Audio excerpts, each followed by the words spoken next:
శరీరాన్ని విడిచిపెట్టాక సహజంగానే ప్రతి జీవి ఈ నది వైపుకు ప్రయాణిస్తుంది. నది అంటే అదొక శక్తి ప్రవాహం. మీరు కాలభైరవ శాంతి చేశారనుకుందాం. వాళ్లతో సంబంధం ఉన్న వాళ్ళందరూ దాని నుండి లబ్ధి పొందుతారు. మీరు నదిలో కరిగిపోతే మీరు ఆ శక్తిగా మారిపోతారు. దాన్ని దాటి వెళితే మీరు మరో ప్రదేశానికి వెళ్తారు, జీవులు తిరుగాడుతూ ఉండే చోటుకి.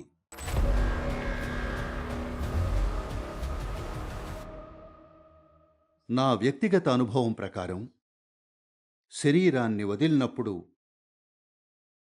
మీరు ఏ స్థాయి పరిణితిలో ఉన్నారన్న దాన్ని బట్టి, మీ బుడగ ఎంత పల్చగా లేదా మందంగా ఉంది అన్నదాన్ని బట్టి విషయాలు జరుగుతాయి.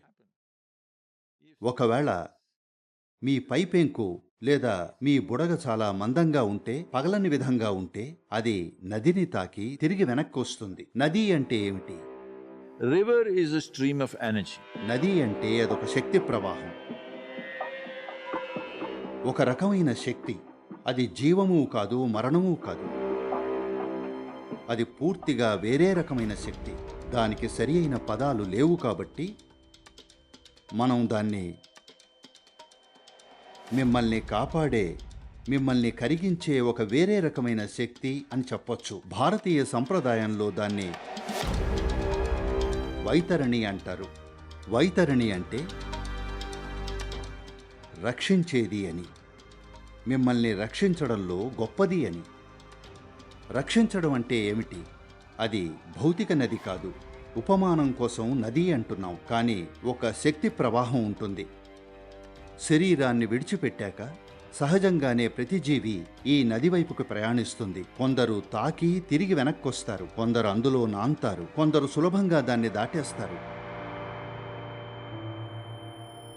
కొందరు అక్కడికక్కడే అందులో కరిగిపోతారు. అయితే తిరిగి వెనక్కి వస్తే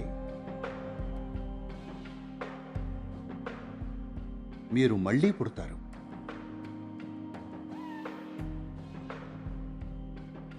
మీరు నదిలో కరిగిపోతే మీరు ఆ శక్తిగా మారిపోతారు. దాన్ని దాటి వెళితే మీరు మరో ప్రదేశానికి వెళ్తారు, జీవులు తిరుగాడుతూ ఉండే చోటుకి. అక్కడ వారి స్వభావాన్ని బట్టి, వారి గుణాలేమిటి, ఏ గుణం ప్రబలంగా ఉంది అన్నదాన్ని బట్టి ఆ విషయాలు జరుగుతాయి. వాళ్ళు ఎంతో ఆనందంగా ఉంటే వాళ్ళు పారవస్యంతో నిండిపోతారు, విచారంగా ఉంటే మరింత విచారంగా అవుతారు. ఈ విధంగా జరుగుతుంది. దీన్నే సాధారణంగా స్వర్గం, నరకం అంటూ ఉంటారు. అయితే ప్రాథమికంగా జరిగిందేమిటంటే, మీకు విచక్షణా బుద్ధి లేదు కాబట్టి మీ గుణం ఏదైతే ఉందో అది ఎన్నో రెట్లు హెచ్చించబడుతుంది. కాబట్టి ఎవరైనా ఆ నదిని దాటితే లేదా ఆ నదిని తాకి వెనక్కి వస్తే ఈ ఇద్దరికీ సాయం చేయొచ్చు. తిరిగి వెళ్ళినా లేదా ఇంకా నదిని దాటకపోయినా, తిరిగి వెళ్ళినప్పుడు కాదు గాని ఇంకా నదిని దాటకుంటే వారికి కాలభైరవ కర్మ చేయొచ్చు.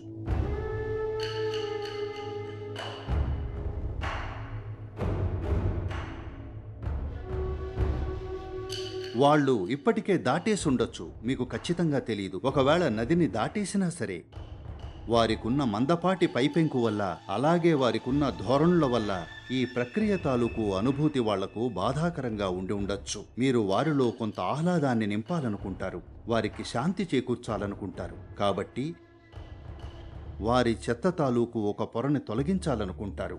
దాంతో బహుశా కొంత బాధ తొలగి ఆహ్లాదం కలగచ్చు. ఇక్కడ ప్రయత్నం అదే. ఒకవేళ ఇప్పటికే వాళ్ళు ఆహ్లాదంగా ఉంటే అయినా సరే ఒక పొరను తొలగించాలనుకుంటారు. తద్వారా వాళ్ళు పూర్తిగా లయమైపోగలుగుతారు. ఎలాగైతే బాధ అనేది బంధనమో, అలానే ఆహ్లాదత కూడా ఒక బంధనమే. దురదృష్టవశాత్తు ఆహ్లాదత విషయంలో అది ఒక బంధనమని తెలుసుకోవడానికి ప్రజలకు చాలా సమయం పడుతుంది. బాధ విషయంలో అది బంధనమని చాలా తేలిగ్గా అర్థమైపోతుంది. సరే, వారికి కొద్దిగా ఆహ్లాదత తీసుకురావాలనుకుంటారు. అయితే పరిస్థితి ఏమిటనేది మీకు ఖచ్చితంగా తెలీదు. బహుశా మీ తాతగారు లేదా ఆ వ్యక్తి ఇప్పటికే కరిగిపోయారేమో, ఏం చేయాల్సిన అవసరం లేదేమో, మీకు తెలీదు. కానీ మీ కర్తవ్యంగా మీరది చేస్తారు. ఒకవేళ ఆయనకు అవసరం అవుతుందేమోనని.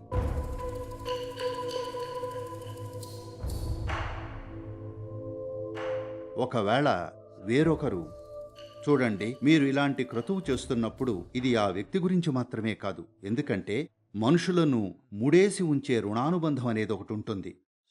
మీరు మీ తాతగారి కోసం కాలభైరవ శాంతి చేశారనుకుందాం.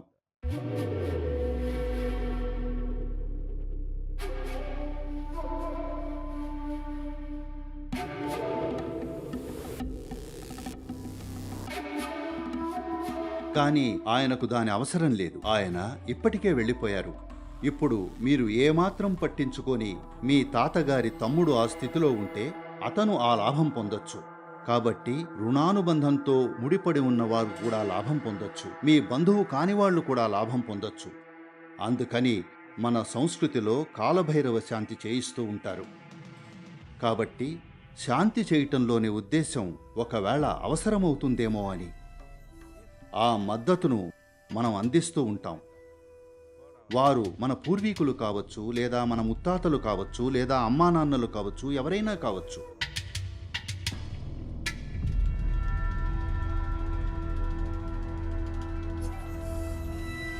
మీ పూర్వీకులు ఇంకా ఇక్కడే తిరుగుతూ ఉన్నారా లేదా అన్నది ముఖ్యం కాదు. మనకు తెలియదు. వాళ్ళు లయమైపోయి ఉండొచ్చు, లేదా ముక్తి పొందారేమో, లేదా మళ్ళీ పుట్టారేమో. పరిస్థితి ఏదైనా సరే మనమైతే చేస్తూ ఉంటాం. తద్వారా వాళ్లతో సంబంధం గల వాళ్ళందరూ లాభం పొందుతారు. పితృపక్షం అన్నప్పుడు పితృ అంటే కేవలం మీ తండ్రి లేదా తాత మాత్రమే కాదు. మన ఉనికికి మూలమైన ప్రతి ఒక్కరూ మనకి పితృలే. కాబట్టి సంబంధం ఉన్న వారందరికీ ఇది జరగాలని అనుకుంటాం. వారు మనకి నచ్చినా నచ్చకపోయినా, తెలిసినా తెలియకపోయినా, మనతో సంబంధం ఉన్న వారందరికీ మనం చేయగలిగింది ఉన్నప్పుడు మనం అది చేస్తాం. For more videos like this, subscribe Big TV channel.